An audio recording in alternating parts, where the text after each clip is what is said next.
maestra Annie Lorenzo y hoy vamos a aprender cómo calcular errores aleatorios de medidas por el método estadístico y probabilístico. Primero, tenemos que conocer que en toda medida pueden existir errores burdos, que son aquellos que se deben al desconocimiento del medidor de lo que está haciendo, por lo que no lo podemos calcular, pero algo positivo es que podemos evitarlo, por ejemplo, capacitándonos en el uso del instrumento que vayamos a utilizar. También en una medida pueden existir errores sistemáticos, son aquellos que tienen lugar siempre en el mismo sentido y pueden deberse, por ejemplo, a desgaste del instrumento que vayamos a utilizar o porque se encuentran descalibrados. Sin embargo, también pueden evitarse si realizamos el procedimiento para una correcta calibración del instrumento y asegurándonos que éste está ofreciendo una medida correcta. Sin embargo, en toda medida está presente el error aleatorio y este no puede evitarse porque son originados por causas difíciles o imposibles de controlar. Por ejemplo, son aquellos debidos a las limitaciones de nuestros sentidos, ya que aunque una persona, por ejemplo, sepa correctamente emplear el instrumento de medida y esté utilizando un instrumento calibrado, está limitado por tanto los sentidos como condiciones externas y hasta medioambientales, por lo que lo más correcto es que nosotros siempre calculemos ese error que ya sabemos que siempre va a estar presente en toda medida, ya sea directa o indirecta. Entonces, antes de proceder a realizar una medición, tenemos que tener en cuenta que hayamos eliminado este error burdo que sí se puede evitar conociendo adecuadamente cómo utilizar el instrumento y capacitándonos. También debemos asegurar que hayamos eliminado el error sistemático, comprobando que el equipo está funcionando adecuadamente y se encuentra calibrado. Y por último, tenemos que entonces calcular ese error aleatorio que ya sabemos que siempre va a estar presente en toda medida. En primer lugar, tenemos que seleccionar cuál método utilizar para calcular ese error aleatorio. Eso va a depender de cómo realicemos la medida. Por ejemplo, si vamos a realizar la medición de una magnitud física de un mismo objeto, por ejemplo, si queremos medir el largo de este objeto y realizamos 5 medidas del largo de este mismo objeto, pues debemos seleccionar el método estadístico. Sin embargo, si vamos a realizar una sola medición, por ejemplo, una sola vez medimos el largo de este objeto, en ese caso debemos seleccionar el método probabilístico. Lo más recomendable es que aunque sepamos utilizar bien el instrumento y este se encuentre calibrado, lo correcto es realizar la medida más de una vez para así asegurarnos que tenemos más seguridad de la medida realizada. Sin embargo, si ya las circunstancias o las razones nos permiten realizar la medida una sola vez, pues en este caso tenemos que tomar en cuenta que vamos a utilizar este método probabilístico. Entonces vamos a iniciar viendo un ejemplo de error aleatorio de medidas directas por el método estadístico. Como ya dijimos, para este tipo de método se utiliza cuando hemos realizado varias medidas de la misma magnitud física de un mismo objeto. Vamos a poner que utilizamos una balanza de 3 barras para medir la masa de un mismo objeto 5 veces, obteniendo estos 5 valores. Entonces, ¿cómo vamos a saber cuál es el error aleatorio de estas medidas? En primer lugar, debemos buscar el valor promedio. El valor promedio viene representando una media aritmética que consiste en dividir la suma de los valores entre el número de ellas, por lo que se representa matemáticamente mediante la siguiente ecuación. En este caso, X simboliza el valor promedio de las medidas con esta raya encima. Acá vemos que va a ser igual a la sumatoria de todas las medidas que tengamos entre n, que representa el número de ellas. Por ejemplo, en este caso tenemos 1, 2, 3, 4 y 5 medidas, pues sumamos las 5 medidas y lo dividimos entre ese valor 5. Entonces, el valor promedio de las masas medidas de este objeto corresponden a un valor de 10,2 gramos. Esto es porque, aunque la sumatoria de las 5 medidas entre 5 nos haya dado 10,24 gramos, tenemos que expresar el resultado con igual cantidad de decimales que las medidas sumadas. Por ejemplo, en este caso vemos que todas las medidas tienen un lugar decimal, ya que al ser realizadas por un mismo instrumento tienen que expresarse de igual manera. Entonces, el resultado también debemos expresarlo con un solo decimal. En este caso nos ha dado 10.24 gramos. Para dejarlo en un decimal, vemos que el número que vamos a omitir, como es menor que 5, entonces deja inalterable al 2 anterior, por lo que nuestro resultado correcto del promedio de estas masas expresado es de 10.2 gramos. El siguiente paso es ahora buscar las desviaciones de cada una de las medidas con respecto al valor promedio. La desviación no es más que la resta de cada una de las medidas menos ese valor promedio. Hemos obtenido las desviaciones de los 5 valores de masa medidas anteriormente. En este caso vemos que al restar cada medida menos el valor promedio, en algunos casos obtuvimos una desviación negativa, en otras una desviación positiva y en otras obtuvimos un valor cero. Esto siempre va a ser posible porque si, por ejemplo, la medida coincide con ese valor promedio, pues la desviación en este caso va a ser nula.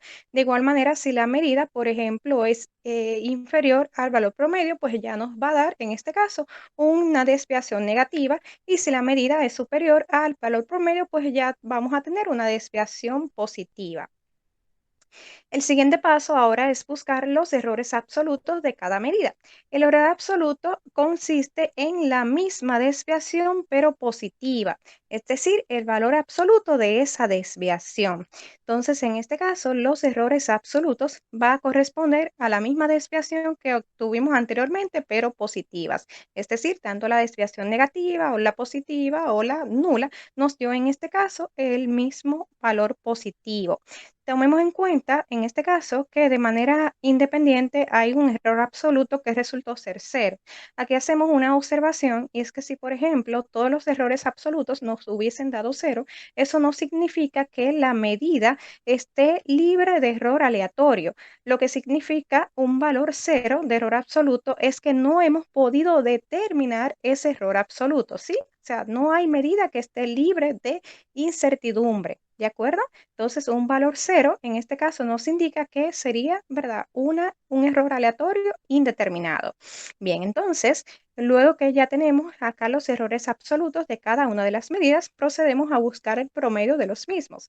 Ya habíamos dicho que el promedio consiste en la sumatoria de las medidas entre el número de ellas. Entonces, como en este caso también tenemos 5 errores absolutos, pues sumamos esas 5 medidas y la dividimos entre 5, obteniendo en este caso un valor de 0.1 gramo, puesto que de igual manera acá las medidas sumadas tienen un lugar decimal y de igual manera debemos expresar el resultado.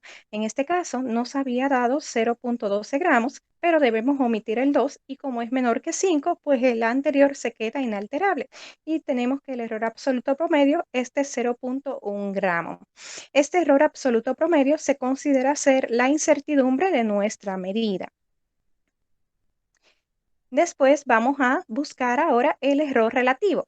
El error relativo es el cociente entre ese error absoluto y el promedio de las medidas. Por ejemplo, en este caso, el error absoluto nos dio 0.1 gramo y el promedio de las medidas dio 10.2 gramos, dándonos este resultado. Sin embargo, ahora, como estamos realizando una operación de división o cociente, tenemos que tomar en cuenta que de acuerdo al criterio de cifras significativas, cuando dividimos medidas, debemos expresar el resultado como la medida que menor cifra significativa tenga.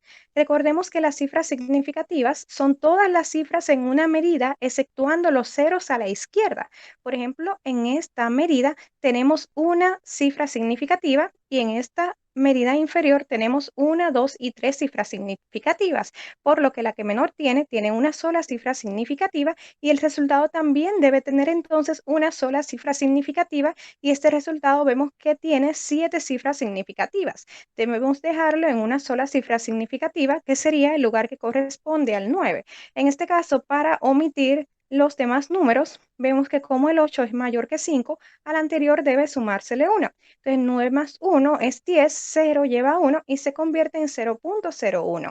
Y así vemos que el resultado es el correcto porque tiene una sola cifra significativa como la medida que menor cifras significativas tenía. También vemos que en este caso el error relativo resultó sin unidades, puesto que como estamos dividiendo una misma unidad, pues ambas se cancelan. En este caso, el error relativo es, por lo tanto, adimensional. Este error relativo es básicamente el que representa el tamaño de nuestro error aleatorio. Como siguiente paso, buscamos ahora el error relativo porcentual.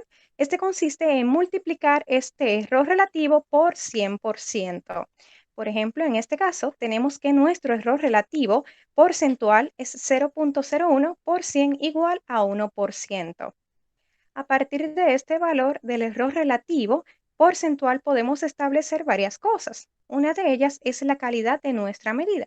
Por ejemplo, según algunos criterios, se considera que si el error relativo porcentual resultó ser menor a 1%, pues la medida es satisfactoria. Si el error relativo porcentual nos dio de 1 a 2%, la medida se considera ser aceptable, como en nuestro caso, pero si el error relativo porcentual es superior a 2%, se considera no satisfactorio. Ahora, para tomar en cuenta este criterio, se debe primero establecer con qué rigurosidad nosotros estamos realizando la medida y para qué tipo de proceso. Por ejemplo, si es para elaboración de medicamentos, todavía 1% se considera ser no satisfactorio. Lo ideal sería por debajo de inclusive 0.1%. Ahora, si por ejemplo es para textiles o maquinarias, todavía un 1% es considerado satisfactorio. Entonces, estos criterios van a depender de la rigurosidad con la que estamos realizando la medida. Otro de los aspectos que podemos deducir a partir de este error relativo porcentual es también la precisión de nuestra medida. Y a partir del error absoluto también ya calculado anteriormente, podemos saber el margen de seguridad. Por ejemplo, el margen de seguridad de la medida lo va a representar el valor promedio de las medidas más o menos el promedio del error absoluto. En nuestro caso, el margen de seguridad es 10.2 gramos, el promedio de nuestras masas más o menos 0.1 gramo, el promedio de nuestros errores absolutos. Esto nos dice varias cosas. Por ejemplo, en un aspecto nos está diciendo este signo de más o menos de manera implícita que nuestra medida puede oscilar desde 10.2 menos 0.1, que es 10.1 gramos, hasta 10.2 más 0.1, que es 10.3 gramos. Esto nos indica cuál es el margen de seguridad de nuestra medida, es decir, que es lo más probable que nuestra medida esté en un valor desde 10.1 hasta 10.3 gramos. Por otro lado, este error relativo porcentual establece cuál es la medida y su precisión. En este caso se representa con el valor promedio de las medidas y entre paréntesis más o menos su error relativo porcentual.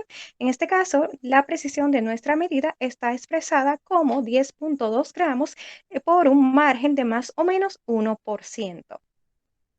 Entonces, ahora vamos a ver cómo determinar el error aleatorio, pero por el método probabilístico. Ya habíamos dicho que este método lo usamos cuando hemos realizado para para una misma magnitud física en un mismo objeto una sola medida.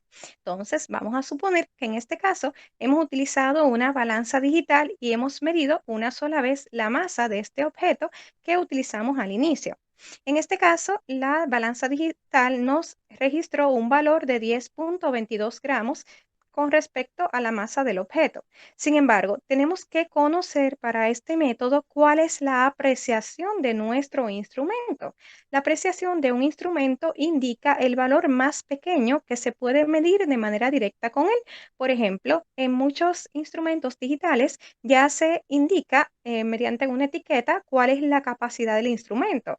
En este caso, el valor menor de esa capacidad va a corresponder a la apreciación. Sin embargo, también, por ejemplo, cuando el instrumento no tenga ningún objeto arriba, en el caso de una balanza digital y tenga acá los valores de cero, también los lugares decimales del cero va a decirnos cuál es la apreciación del instrumento. Por ejemplo, en este caso, el último lugar decimal va a corresponder al número 1 para la apreciación, que sería de 0.01 gramo, que es la unidad en la que está midiendo esta balanza. Entonces, de ambas maneras, ¿verdad? Establecemos que la apreciación de este instrumento es de 0.01 gramo. Ya con estos valores podemos establecer cuál es el margen de seguridad que habíamos dicho que se representaba por el valor promedio de las medidas más o menos el valor promedio del error absoluto. Pero en este caso, como no tenemos un promedio de medidas, sino que tenemos una sola medida, pues el margen de seguridad va a ser la expresión de esa medida más o menos la apreciación de nuestro instrumento. En este caso resulta ser 10.22 gramos más o menos 0.01 gramo. Con este margen de seguridad podemos calcular el error relativo, que habíamos dicho que era el valor promedio del error absoluto entre el promedio de las medidas. En este caso, el error relativo va a ser igual a la apreciación del instrumento 0.01 gramo entre la medida registrada 10.22 gramos. Vemos que de igual manera, como estamos dividiendo medidas, tenemos que expresar el resultado como la medida que menor cifras significativas tenga.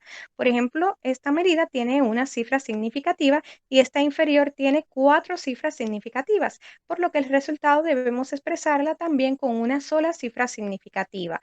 Vimos que el resultado nos había dado 6 cifras significativas, por lo que debemos omitir a partir del 7 para dejarlo en una sola cifra significativa.